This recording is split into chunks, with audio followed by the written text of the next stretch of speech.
Il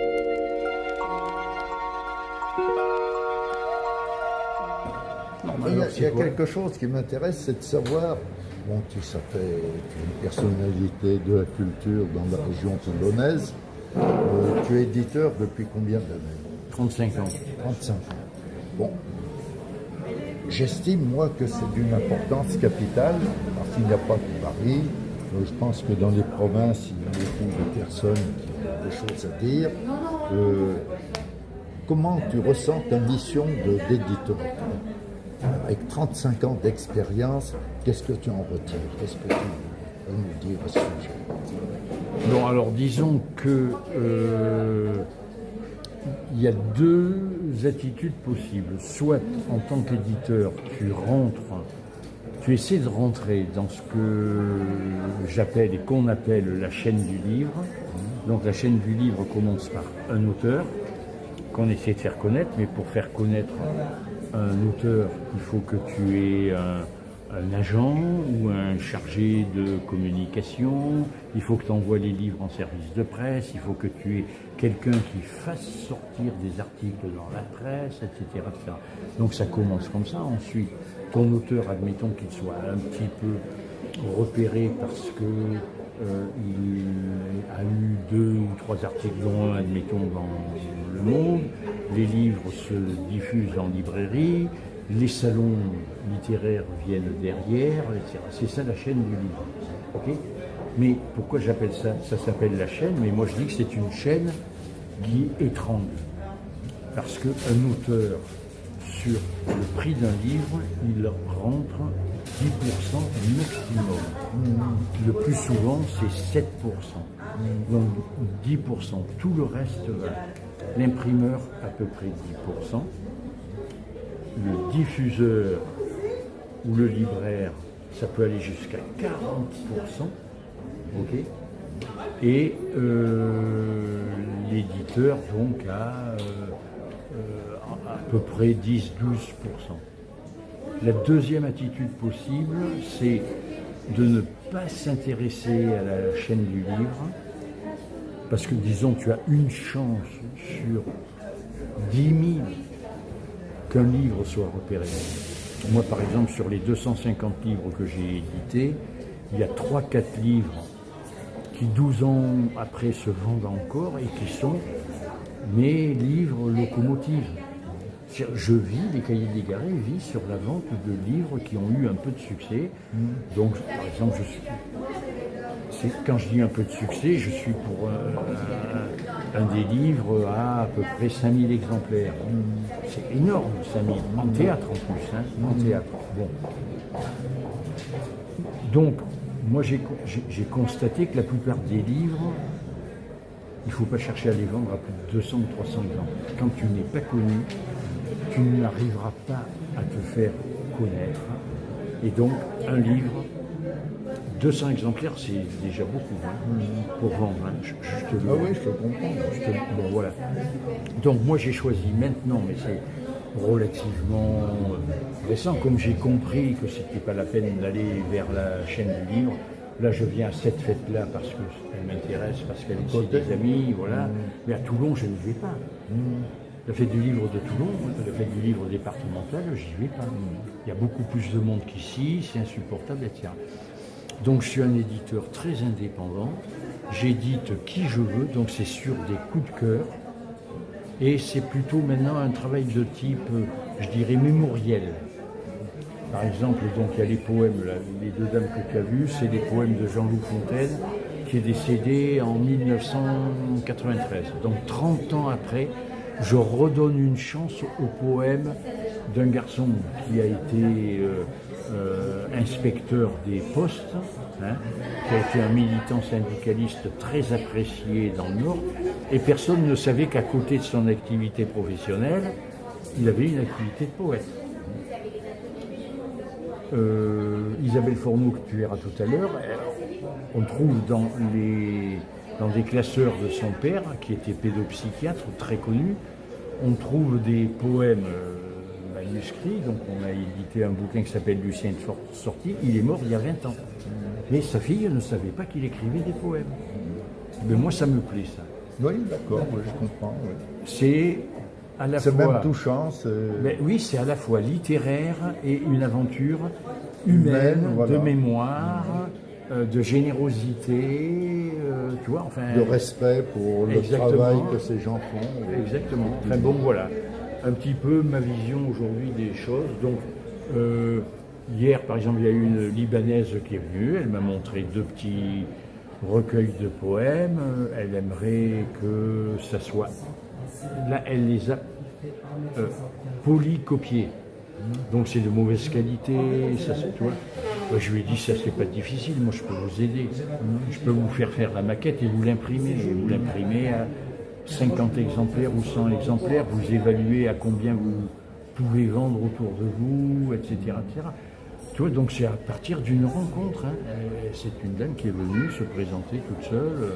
Donc ton métier d'éditeur, c'était aussi un métier de rencontre, et dans ces rencontres... Pour moi, c'est essentiellement un travail de rencontre. Ce qu'on cherche à faire un peu, nous, avec Loïc et notre chaîne des entrepreneurs du sens, Oui. une chaîne du bon sens et de la joie de vivre. Voilà. La joie de vivre. Voilà. Ben, écoute, la rencontre avec Marcel, moi je suis allé, en fait, par exemple vers Le Clésio, je suis allé vers Laurent Durel, je suis allé vers Marcel, je suis allé vers Edgar Gunzig. C'est comme ça que j'ai fait quand même des rencontres magnifiques. Exceptionnel.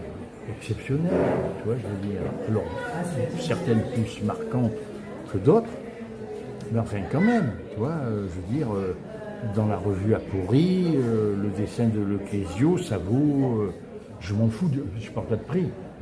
Et le dessin qu'il me fait à l'aéroport de je sais pas où, etc., en thème avec le désert, je crois que le thème c'était le désert, c'est magnifique comme cadeau. Tu sais, d'ailleurs, au sujet du désert... Et puis Samuel Beckett. Je suis allé vers Samuel Beckett, j'ai eu une toute petite carte. J'ai eu droit à une petite carte de Samuel Beckett. J'aimais bien Le Clésio, cette pensée qui disait, en ce qui concernait le désert, c'est le lieu véritablement choisi pour méditer sur les questions qui n'ont pas de réponse. Toutes les questions, à mon avis, n'ont pas de réponse. On a toujours eu, effectivement. Non, elles n'en ont pas. Oui. Fondamentalement, je pense que tout est... Enfin, écoute, je te donne un exemple simple. Le 12 novembre 2023, il y a un magnétar dans la galaxie M82, donc à 10 000 années-lumière de nous, donc pas loin, 10 000 années-lumière, il y a eu une éruption de rayons gamma. Un magnétar, c'est une étoile à neutrons. Bon, il y a eu une éruption d'un centième de seconde. Il se trouve que la station stellaire, la station spatiale européenne, était en direction de la galaxie, donc a capté ce rayonnement gamma le 12 novembre. En un centième de seconde, l'énergie produite a été 1 million de fois supérieure à ce que le Soleil produit en 1,5 million d'années. Tu te rends compte? Alors moi j'ai mis comme commentaire... C'est étourdissant, quoi. Bon, c'est absolument incroyable. Ça ne peut pas ne pas avoir d'effet chez nous. Donc moi j'ai dit, ça ne m'étonne pas si aujourd'hui je me sens aussi électrique. Oui. Comment on fait? Est-ce qu'il y a une recette pour se démagnétiser? En même temps tu déconnes un peu, quoi. Il faut déconner un peu, quoi. Et le théâtre, tu es un homme de théâtre, tu as joué, tu as écrit... Non, j'ai pas joué. J'ai joué un tout petit peu, mais j'ai écrit et j'ai surtout fait connaître. Fait connaître, oui. C'est le théâtre. Mon boulot, c'est ça. Pour toi. Mais le théâtre, c'est... Alors, pour aller vraiment à l'essentiel. Marcel a traduit Héraclite. Le temps, il y a 2 désignations possibles en grec du temps. Il y a aion et il y a chronos. Chronos, c'est le temps qui passe, et il y a aion, le temps destinal. C'est-à-dire, et la pensée d'Héraclite à propos du temps destinal, le temps est le temps, virgule, un enfant qui joue au dé, au tric-trac. Bon. Alors, aion, c'est le temps destinal. Aion gagne tout le temps. Toi, tu joues le pion santé, lui il joue le pion maladie. Toi, tu joues le pion vie, lui joue le pion mort. Hein, ok? C'est-à-dire que donc il gagne tout le temps. Il gagne parce que c'est ainsi, c'est pas parce que ça n'a rien à voir avec le hasard. Hein, d'accord? Lui, il a les bons pions, c'est-à-dire les pions de ta Dire fin. les pions du contraire. À chaque chose, il t'oppose un contraire. Oui, mais qui est le contraire destinal. C'est-à-dire la santé, il ne peut pas y avoir la santé sans la maladie. Sans la maladie. Et la maladie finit toujours par vaincre, par l'emporter. Nous mourrons tous de maladie. Enfin, rares sont les gens qui vivent, qui meurent en bonne santé. Oui, on ne peut pas, voilà. peut pas mourir en bonne Voilà. santé. Et on meurt tous, donc on est vivant, mais on meurt, et etc. Tiens, tu es jeune, mais tu vas... Donc lui, toi, tu joues le pion jeunesse, lui, il joue le pion vieillesse. Oui, oui, tout à fait. Voilà, donc oui. ça, c'est Aion. Ah, c'est le côté paradoxal de l'homme, on est fait de contraire. Exactement. Je le mettais C'est dans un l'unité. livre. Souvent, mon père disait toujours, ce gendarme, il disait, oh, les hommes, c'est impossible. Il était un peu réactionnaire sur le corps. Il disait, ils veulent tout et leur contraire. Et moi, je me disais, enfant, oui, c'est complètement absurde. Et puis, avec le temps, effectivement, dans ce que tu viens expliquer, les contraires, c'est notre essence. C'est l'unité des contraires. C'est l'unité des contraires. Et alors, je vais continuer sur le théâtre, tu vas comprendre. Donc tu as Aion et tu as Chronos. Chronos, c'est le temps qui passe, c'est le temps que nous vivons.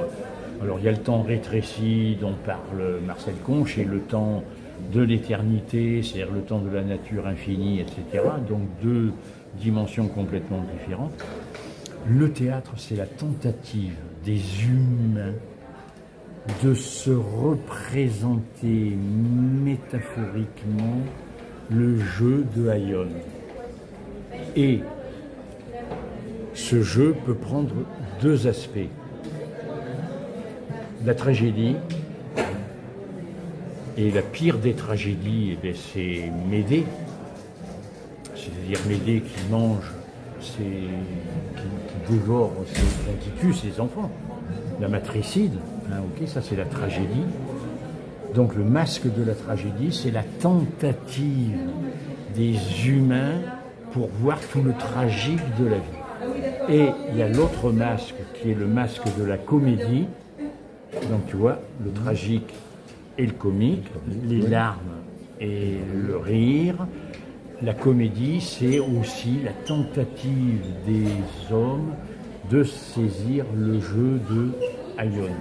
C'est-à-dire que Aion, eh bien, il joue sur les deux tableaux, il va nous faire vivre des épisodes très tragiques, à la fois individuellement et collectivement. Il va se fendre la gueule tellement nous sommes cons. Hein, et donc la comédie humaine, c'est la comédie humaine, c'est Molière, c'est etc. Tu vois. Donc tu as d'un côté Échille, et puis de l'autre côté tu as Molière, mais avant tu avais Aristophane, etc.